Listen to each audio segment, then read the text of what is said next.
In an office building in Rosslyn, Virginia, these journalists are preparing to cover the U.S. election. But their training is not in swing states or polling. It is focused instead on keeping safe physically, digitally, and emotionally.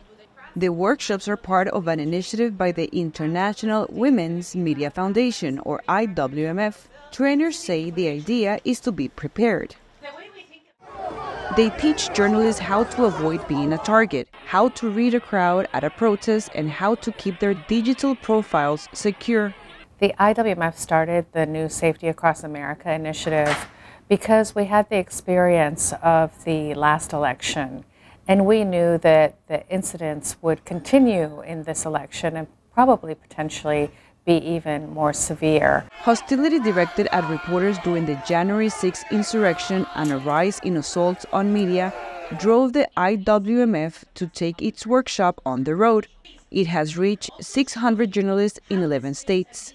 The training is timely. The U.S. Press Freedom Tracker is seeing a rise in assaults, arrests, and attacks on media in 2024, says managing editor Cristina Caicedo. We've seen a large number of journalists assaulted this year, 68, nearly 70 journalists assaulted. Earlier this year, the Press Freedom Tracker reported that the number of journalists detained has doubled in comparison to last year.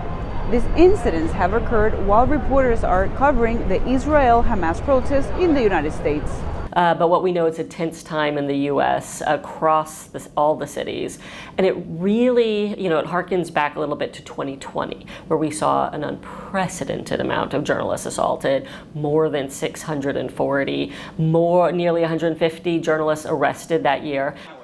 Those events prompted a more proactive approach by newsrooms in the U.S., where the common thread was that reporters needed to be ready. This training is a wonderful opportunity for us as journalists to learn some of those tools and some of those intangibles we may not know or may need refreshers on as it pertains to this upcoming election season or the season that we're in.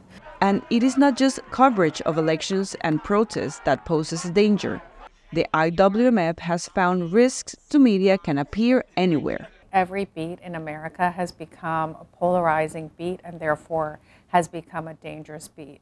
With hostility to media on the rise, safety training workshops are one way to help keep journalists safe. With Liam Scott, Cristina Caicedo Smit, VOA News.